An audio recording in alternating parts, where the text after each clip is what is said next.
오늘은 세계에서 제일 큰 나비인 아틀라스 나방을 소개하겠습니다. 와, 여기 보세요. 제 손바닥에 앉아있는 이 나비 정말 크죠? 대단합니다. 이렇게 거대한 나비가 정글에서 정말 살고 있어요. 약간 무섭기도 하지만 살아있는 나비를 직접 만져보다니 꿈만 같습니다. 이 나비는 이곳 순천 곤충박물관에서도 표본으로 전시되어 있는 곤충으로 제가 직접 인도네시아 자카르타와 발리의 정글에 있는 나비공원에 가서 촬영한 살아있는 희귀한 영상입니다. 저희 순천 곤충박물관 전시관에 전시된 곤충을 잠시 둘러보겠습니다. 이곳 곤충들은 약 2만 3천여 점으로 제가 곤충을 연구하고 책을 집필하기 위하여 평생토록 채집한 후 표본으로 만들어 소장한 곤충 표본들입니다. 곤충 표본을 제작하는 이유는 벽면을 장식하기 위한 것도 아니고 곤충 종 동정과 분류, 환경에 따른 개체 변이, 기후변화에 의한 서식지 변화, 멸종위기, 종다양성 등의 기틀을 마련하여 자라나는 어린이들이 미래의 학자가 되어 곤충을 연구하는 학술 자료로 활용할 수 있도록 제공하는 데 그 목적이 있습니다.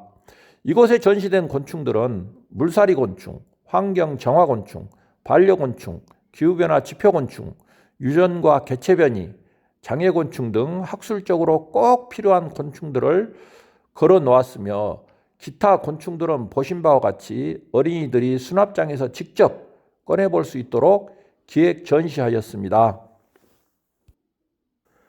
그럼 잠시 아틀라스 나방 관찰을 해봄으로써 나비와 나방에 대하여 잘못된 상식을 바로잡고 인도네시아 정글로 들어가겠습니다. 이 영상을 시청하고 있는 여러분은 나비와 나방은 어떻게 다른지 알고 계십니까? 이 표를 보세요. 이런 나비와 나방을 비교한 표들이 인터넷에 널려 있는데 정말 이 내용이 학술적으로 맞는지 의심해 본 적이 있나요? 여기 순천 곤충박물관 전시관에서 제가 열고 있는 왼쪽 수납장에는 나비들이고 오른쪽에는 나방들입니다. 사실 나비와 나방 모두 학문적 분류체계에서 곤충강 나비목에 속합니다. 나비와 나방은 공통 조상으로부터 진화해 왔기 때문에 확연하게 딱 잘라 구분할 수가 없죠. 그러므로 나비와 나방을 구분하는 것은 잘못된 것이며 학술적으로 전혀 맞지 않습니다. 특히 서점에 돌아다니는 어린이용 대부분의 책들에 이런 틀린 내용들이 더욱 심합니다. 그러니 둘을 비교하는 글들을 보면 다음과 같은 문구들이 앞뒤를 수식합니다. 대체적으로, 대부분, 대개, 보통, 일반적으로, 주로 등의 용어로 두루뭉실하게 표현하거나 아니면 뭐뭐라고 합니다, 뭐뭐라고 한답니다, 뭐뭐라고 하기도 해요 등 불확실한 종결 어미로 얼버무리며 교묘하게 사기를 치는 경우가 대부분입니다. 더욱더 심한 것은 색깔이 아름답다거나 화려하다는 등 그 기준이 애매모호한 비과학적인 용어로 어린이들을 현혹시키고 있죠.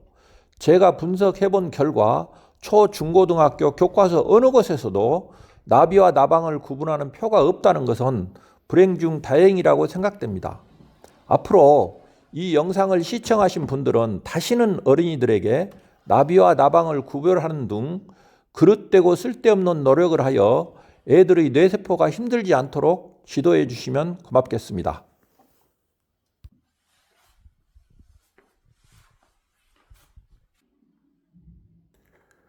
여기에서 소개할 곤충인 아틀라스 나방도 큰 틀에서는 나비에 속합니다. 분류학상 나비목, 나비상과, 산누의 나방과, 아타쿠스 아틀라스라는 종으로 분류되며 날개의 길이가 20 내지 25cm나 되어 어른 손바닥을 편 크기와 맞먹는 거대한 곤충으로 주로 동남아시아에 살고 있습니다. 그럼 이제 정글 속 나비 사육장으로 들어가 보실까요? 나비들이 좋아하는 꽃들과 먹이식물들이 널려 있네요. 옆에는 수분 공급과 습도 유지를 위한 개울물이 흐르고 있죠? 나비들이 앞에서 춤을 추며 저를 사육장 안으로 안내하고 있네요. 바닥은 작은 구멍이 숭숭 뚫린 현무암으로 깔아놨는데 이것은 비가 오면 습기를 머금고 있어서 아주 좋은 바닥재입니다. 사실 나비들은 물속에서 직접 물을 빨지 않고 물기가 있는 모래나 다공질의 돌에서 갈증을 해소합니다. 입구 옆 주의사항에 만약 고객이 나비들 사진을 찍고 싶다면 사육사에게 요청하라고 인도네시아어와 영어로 써 있네요. 사육장 안에는 아틀라스 나방을 비롯한 수많은 나비 번데기들이 사육되고 있고 여기 개 한 마리가 방문객을 아랑곳하지 않고 엎드려 있는 개 팔자가 상팔자네요. 이 아틀라스 나방은 양쪽 앞날개 끝이 마치 먹이를 잔뜩 노려보고 있는 코브라 머리와 같은 형태로 의태한 것이 보이죠? 천적이 보면 깜짝 놀라 도망칠 겁니다. 여기 창문에 붙어있는 친구를 보세요. 마치 칼로 오려낸 날개 속으로 창문 밖을 바라볼 수 있도록 커다랗고 투명한 막질의 눈알무늬가 4개나 있어요.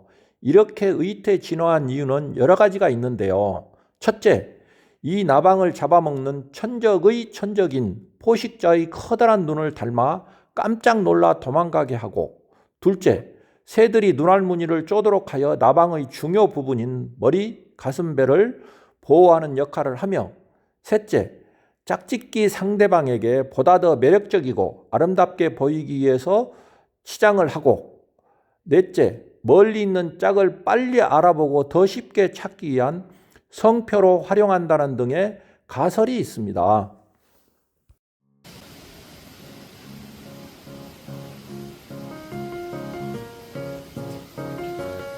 On the t-shirt here.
아틀라스 나방의 생활 주기는 알, 애벌레, 번데기, 성충의 4단계를 거치는 완전 탈바꿈을 합니다.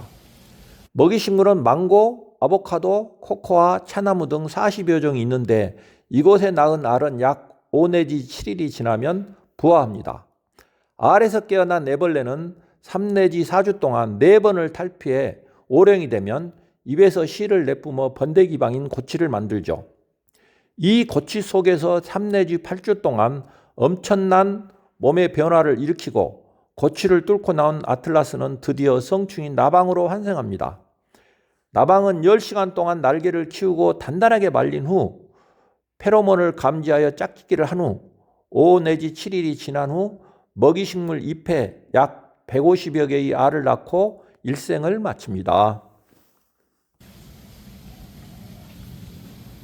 나비도 역시 아틀라스 나방과 같이 생활 주기가 알, 애벌레, 번데기, 성충의 4단계를 거치는 완전 탈바꿈을 한다고 여기 패널에서 보여줍니다.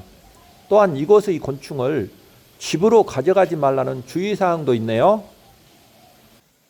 와, 이 사육장에는 수천 마리의 아틀라스 나방 고치들이 잠을 자고 있네요. 저기 저쪽에 일부 고치들은 성충인 나방으로 깨어나 날개를 말리고 있어요. 참으로 대단합니다. 산누에 나방과인 야생 아틀라스 나방은 누에 나방처럼 입에서 씨를 뽑아 고치를 만드는데 이 실로 갈색의 고급 직물인 파가라 실크를 생산하여 판매 수익을 올리기도 합니다.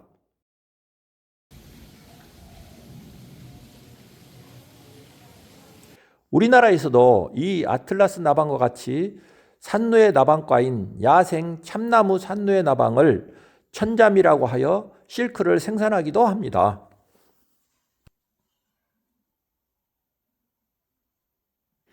아틀라스 나방은 대략 100일 동안 살아가며 생을 마감하는 동안 혹독한 기후변화, 주변 환경, 사나운 천적에게도 대응하며 수천만 년 동안 적응, 방산, 진화해온 삶이 참으로 경애스럽습니다. 저희 순천 곤충박물관을 찾아온 분들 중에 가끔 이 아틀라스 나방을 우리나라에서 봤다고 착각하는 분이 계시는데 한국에는 전혀 살지 않습니다. 여기 이 영상의 표본들을 보세요. 이 나방은 아틀라스 나방의 절반 크기로 어린이 손바닥만한 가죽나무 고치나방이랍니다. 이 나방 역시 아틀라스 나방처럼 산누에 나방과이기 때문에 비슷하게 생겼지만 두 종을 가까이에서 비교해 보니 전혀 다른 종이라는 걸 알 수 있겠죠?